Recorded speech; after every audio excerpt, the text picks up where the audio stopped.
আসসালামু আলাইকুম। বিসমিল্লাহির রহমানির রাহিম। গণিতে নেই কোনো ভয়, গণিতে হোক বিশ্বজয়। আলহামদুলিল্লাহ, আজ থেকে আমি শুরু করতে চাচ্ছি মাধ্যমিক পর্যায়ে গণিত বিষয়ের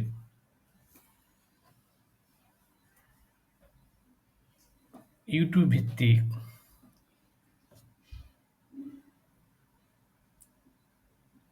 শুরু থেকে বিস্তারিত আমার ইউটিউব চ্যানেলে ধাপে ধাপে এই সংক্রান্ত ভিডিও আপলোড করা হবে।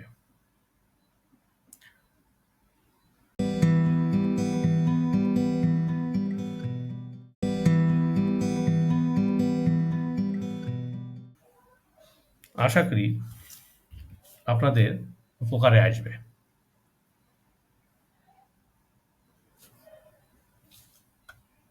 তাহলে কথা না বাড়িয়ে চলে যাই, শুরু করা যাক।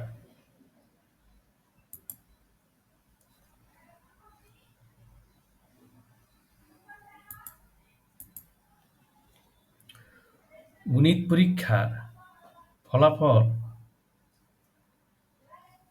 গণিত পরীক্ষায় খারাপ ফলাফলের সম্ভাব্য কারণসমূহ।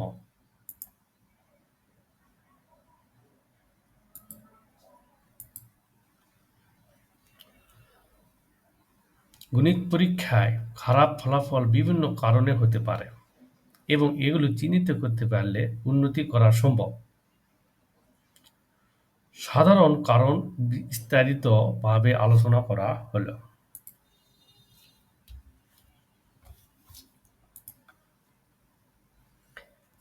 ভিত্তির দুর্বলতা। প্রাথমিক ধারণা স্পষ্ট না থাকা। গণিত এমন একটি বিষয় যেখানে প্রতিটি ধারণা পূর্ববর্তী ধারণার উপর নির্ভরশীল।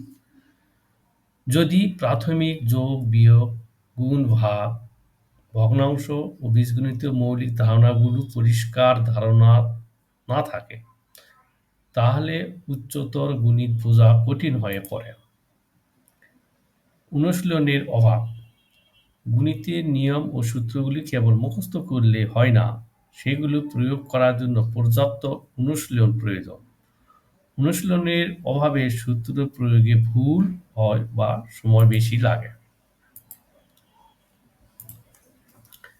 নিয়মিত বিদ্যালয়ে না আসা। গণিতে একটা পাঠের সাথে অপর পাঠের গভীর সম্পর্ক আছে।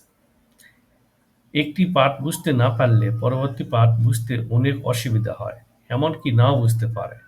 এইভাবে দীর্ঘদিন চলতে থাকলে এমন এক সময় আসবে যে গণিতে আর কোনোভাবে উন্নতি করা সম্ভব নয়।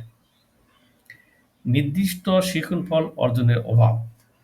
প্রতিটি শ্রেণীতে নির্দিষ্ট কিছু শিক্ষণফল আছে, তা ওই শ্রেণীতে অর্জন করতে হয়। শ্রেণীভিত্তিক শিক্ষণফল অর্জনে ব্যর্থ হওয়ার পরও পরবর্তী শ্রেণীতে প্রমোশন দেওয়া হলে ওই শিক্ষার্থী গণিতে আশানুরূপ ফলাফল অর্জন করতে ব্যর্থ হয়, যা অন্য কোনো বিষয়ে নাও হতে পারে। সঠিক প্রস্তুতির অভাব। পর্যাপ্ত সময় না দেওয়া। গণিতকে যথেষ্ট সময় না দিয়ে বা পরীক্ষার আগে তাড়াহুড়া করে পড়াশোনা করলে ভালো ফল করা কঠিন। নিয়মিত অনুশীলনের জন্য প্রতিদিন নির্দিষ্ট সময় বরাদ্দ রাখা উচিত। পরিকল্পনাহীন পড়াশোনা। কি পড়বে, কতটুকু পড়বে এবং কিভাবে পড়বে তা কোনো সুনির্দিষ্ট পরিকল্পনা না থাকলে প্রস্তুতি অগোছালো হয়। এতে গুরুত্বপূর্ণ বিষয়গুলো বাদ পড়ে যেতে পারে। গুরুত্বপূর্ণ অধ্যায় চিহ্নিত করতে না পারা। কোন অধ্যায়গুলো থেকে বেশি প্রশ্ন আসবে বা কোনগুলো বেশি গুরুত্বপূর্ণ তা না জেনে পড়লে পরিশ্রম অনুযায়ী ফল নাও মিলতে পারে।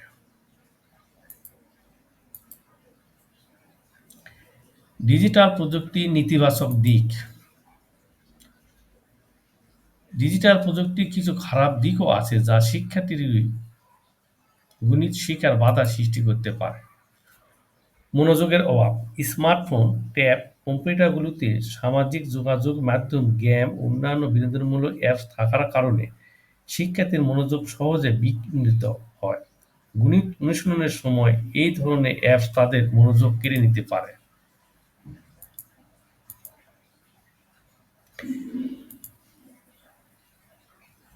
ডিজিটাল প্রযুক্তির নেতিবাচক দিক, সমাধানের জন্য প্রযুক্তির উপর অতিরিক্ত নির্ভরশীলতা। কিছু শিক্ষার্থী গণিত সমস্যা সমাধানের জন্য নিজের চেষ্টা না করে সরাসরি ক্যালকুলেটর বা অনলাইন সলিউশন অ্যাপসের উপর নির্ভরশীল হয়ে পড়ে। এর ফলে তাদের নিজস্ব চিন্তাভাবনা এবং সমস্যা সমাধানের ক্ষমতা কমে যায়। প্র্যাকটিসের অভাব, গণিত হলো এমন একটি বিষয় যেখানে নিয়মিত অনুশীলনী খুবই জরুরি। ডিজিটাল স্ক্রিনে বেশি সময় কাটানোর অনেক সময় শিক্ষার্থী নিয়মিত হাতে কলমে অনুশীলনের সময় কমে দেয়, যা তাদের ফলাফল খারাপ হওয়ার অন্যতম কারণ।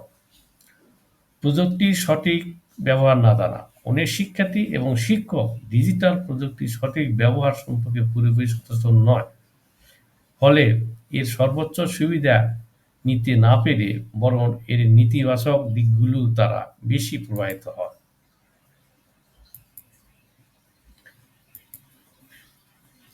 ডিজিটাল প্রযুক্তির কিছু ভালো দিকও আলোচনা করা যাক, যা গণিত শিক্ষাকে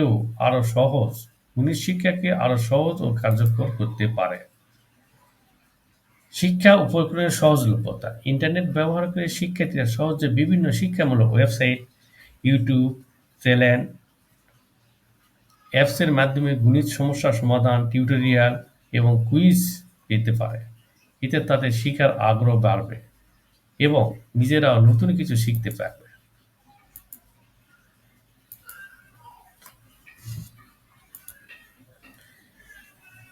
ইন্টারনেট ভিত্তিক শিক্ষার সুযোগ, ডিজিটাল অ্যাপস ও প্রোগ্রামগুলো প্রায় গেম বা ইন্টারেক্টিভ কুইজের মাধ্যমে শেখার সুযোগ দেয়। এর ফলে গণিতকে আরো কঠিন বা বিরক্তিকর মনে হয় না, বরং এটি একটি খেলার মতন মজার বিষয় হয়ে ওঠে।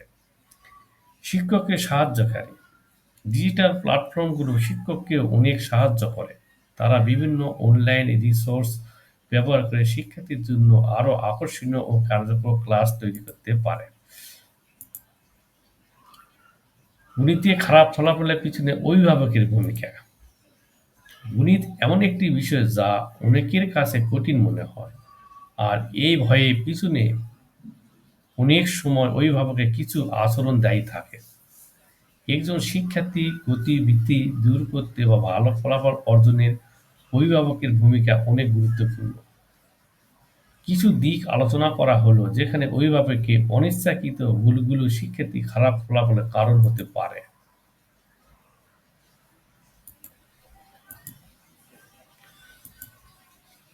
অতিরিক্ত চাপ, অনেক অভিভাবক গণিতকে অতিরিক্ত গুরুত্ব দেন এবং ভালো ফল করার জন্য সন্তানকে চাপ দিতে থাকেন। এই চাপ অনেক সময় হিতের বিপরীত হয়, কারণ এতে শিক্ষার্থীর মধ্যে গণিতের প্রতি এক ধরনের ভয় সৃষ্টি হয়। চাপের কারণে সে স্বাভাবিকভাবে শিখতে পারে না। পরীক্ষার সময় তার মনে হয় আরো বেশি উদ্বেগ কাজ করে। শিক্ষকের উপর অতিরিক্ত নির্ভরশীলতা, কিছু অভিভাবক মনে করেন গণিত শেখানোর পুরো দায়িত্ব শুধু শিক্ষকের, কিন্তু গণিত একটি অনুশীলনী নির্ভর বিষয়। বাড়িতে নিয়মিত চর্চা না করলে শুধু শিক্ষকের পড়ানোর উপর নির্ভর করে ভালো ফল করা সম্ভব নয়। অভিভাবকদের উচিত সন্তানদের অনুশীলনের দিক নজর রাখা, প্রয়োজনে তাকে উৎসাহ দেওয়া। গণিতের প্রতি নেতিবাচক মনোভাব, কিছু অভিভাবক নিজেরাই গণিতকে কঠিন বলে মনে করেন। সন্তানের সামনে এমন মনোভাব প্রকাশ করেন, যেমন গণিত খুবই কঠিন, নিজেও গণিতে ভালো ছিলাম না ইত্যাদি। এমন নেতিবাচক কথাবার্তা সন্তানের মনে গণিতের প্রতি ভীতি তৈরি করে। তুলনা করা, অন্য শিক্ষার্থীর সাথে নিজের সন্তানকে তুলনা করা একটি ক্ষতিকর অভ্যাস।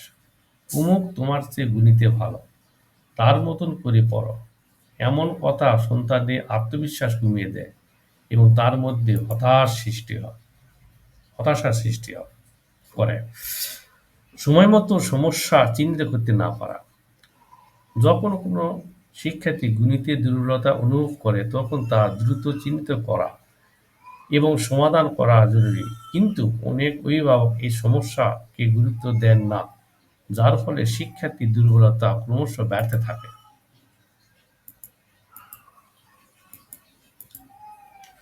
ভুল শেখার পদ্ধতি সমর্থন। গণিতের মূল বিষয়গুলো বোঝার পরিবর্তে শুধু সূত্র মুখস্থ করানোর দিকে জোর দেওয়া হয়। অনেক সময় এটি একটি ভুল পদ্ধতি, কারণ গণিতের মূল ভিত্তি দুর্বল থাকলে শিক্ষার্থী পরবর্তীতে আরো বড় সমস্যায় পড়ে। অভিভাবকদের উচিত সন্তানদের শেখার পদ্ধতি সঠিক কিনা সেই দিকে খেয়াল রাখা। অভিভাবক কিভাবে সাহায্য করতে পারেন? খারাপ ফল যাতে ভালো ফলে রূপান্তরিত হয় সেই জন্য অভিভাবকরা কিছু পদক্ষেপ নিতে পারেন। ইতিবাচক মনোভাব তৈরি করুন। গণিতকে একটি মজার বিষয় হিসেবে উপস্থাপন করুন। জীবনের বিভিন্ন ক্ষেত্রে গণিতের ব্যবহার দেখা, যাতে শিক্ষার্থী বুঝতে পারে এটি অত্যন্ত গুরুত্বপূর্ণ। নিয়মিত অনুশীলনী নিশ্চিত করুন। সন্তানের সঙ্গে বসে বা তার অনুশীলনের উপর নজর রেখে তাকে উৎসাহিত করুন। প্রয়োজনে তার সঙ্গে গণিতের বিভিন্ন সমস্যার সমাধান করতে বসুন।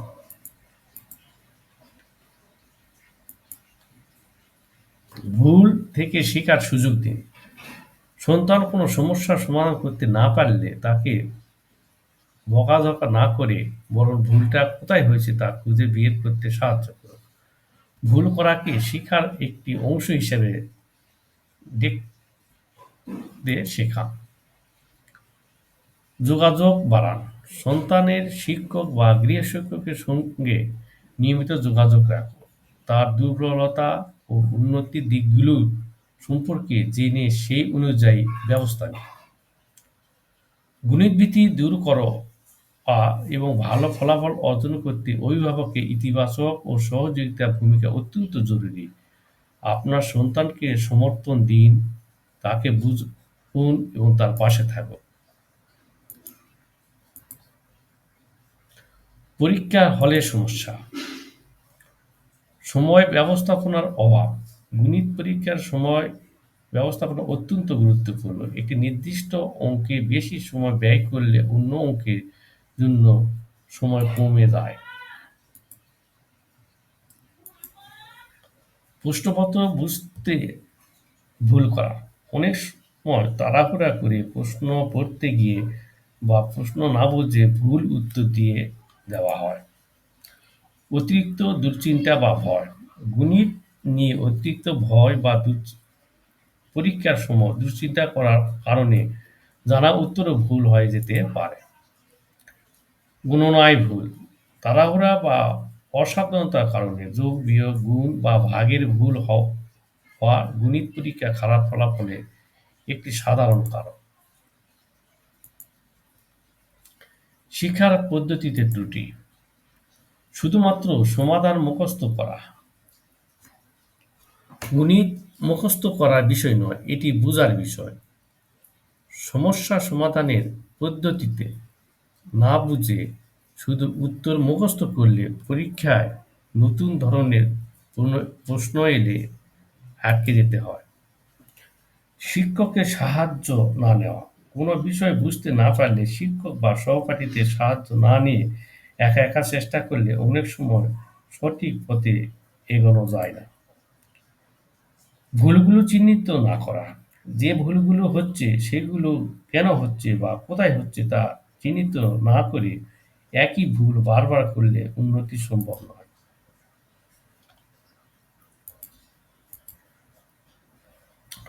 পাঠ্যপুস্তকের মধ্যে সীমাবদ্ধ থাকা।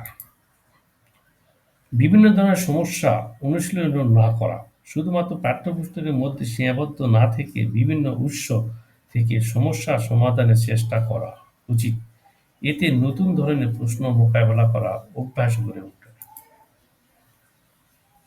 গণিতে নেই কোনো ভয়, গণিত দিয়েই হোক বিশ্বজয়। এই স্লোগানকে সামনে রেখে আজকের মতো এই ভিডিও আমি এখানে শেষ করছি। পরবর্তী ভিডিওতে দেখার সবাইকে আমন্ত্রণ রইল। ধন্যবাদ।